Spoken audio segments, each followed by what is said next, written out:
دوستو ہمارے نبی پاک صلی اللہ علیہ وآلہ وسلم کی عمر مبارک جب 7 برس تھی تو ایک دن آپ کی آنکھوں میں شدید درد ہونے لگا۔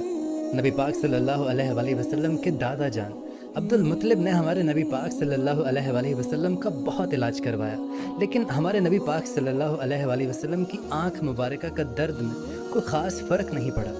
نبی پاک صلی اللہ علیہ وسلم کے دادا بڑے پریشان تھے کہ میں ہر جگہ سے اپنے پوتے کا علاج کروا چکا ہوں لیکن انہیں کوئی آرام نہیں آ رہا۔ وہ بہت ہی پریشان حالت میں بیٹھے ہوئے تھے کہ کسی نے حضرت عبد المطلب سے پوچھا کہ اے مکے کے سردار، آپ بہت پریشان لگ رہے ہیں۔ تو حضرت عبد المطلب کہنے لگے کہ اے میرے پیارے دوست، میرے پوتے کی آنکھوں میں درد رہتا ہے، میں نے ہر جگہ علاج کروایا لیکن نبی پاک صلی اللہ علیہ وآلہ وسلم کی آنکھوں سے درد نہیں جا رہا۔ تو وہ شخص کہنے لگا کہ اے مکے کے سردار، فلاں جگہ ایک طبیب ہے جو دوائی بھی دیتا ہے اور دم بھی کرتا ہے، مکے کے بہت سارے لوگوں کو وہاں سے شفا ملی ہے۔ تو اس بندے کی بات سن کر حضرت عبد المطلب بہت خوش ہو گئے۔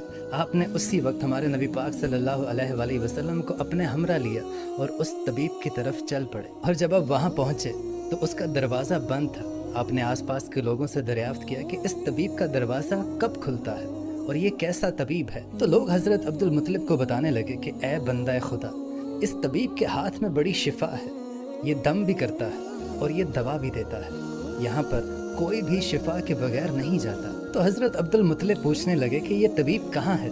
تو لوگوں نے کہا کہ یہ طبیب اپنے گھر کے اندر ہی ہے۔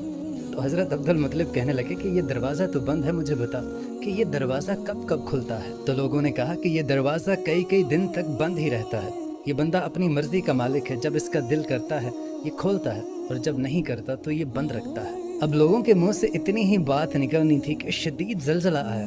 راہب بھاگا گھر سے باہر آیا کہ زلزلے کی وجہ سے کہیں گھر کی چھت اس کے سر پہ نہ گر جائے۔ اب اسے اللہ کی قدرت کہیے کہ جیسے ہی وہ راہب، وہ طبیب گھر سے باہر آیا اس ڈر سے کہ کہیں یہ گھر کی چھت اس کے سر پہ گر کے اسے مار ہی نہ ڈالے، تو زلزلہ اسی وقت تھم گیا۔ اس راہب نے، اس طبیب نے حضرت عبد المطلب کو پہچان لیا۔ تو وہ طبیب کہنے لگا کہ اے مکے کے سردار، یہاں کیسے آنا ہوا؟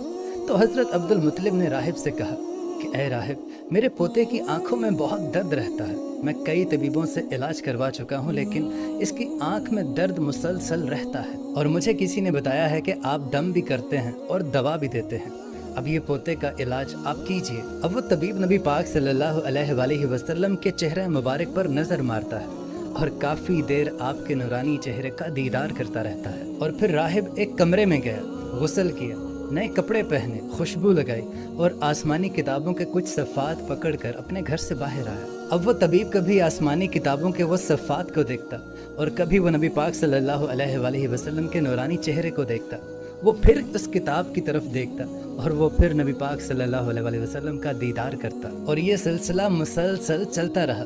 کبھی وہ ان اوراق کو دیکھتا، ان آسمانی کتابوں کی طرف، اور کبھی وہ نبی پاک صلی اللہ علیہ وآلہ وسلم کی دید کا نظارہ کرتا، کبھی وہ آپ کی زلف مبارک کو دیکھتا اور کبھی وہ آپ کو سر سے لے کر پاؤں تک دیکھتا، اور پھر وہ طبیب اچانک نبی پاک صلی اللہ علیہ وآلہ وسلم کے قدموں میں گر کر یہ کہنے لگا کہ اے محمد صلی اللہ علیہ وآلہ وسلم، میں گواہی دیتا ہوں کہ آپ صلی اللہ علیہ وآلہ وسلم اللہ کے پیغمبر ہیں اور آپ اللہ تعالیٰ کے سب سے پیارے اور سب سے لاڈلے رسول ہیں، اور قیامت تک آپ کے بعد کوئی نبی نہیں آئے گا۔ اللہ اکبر۔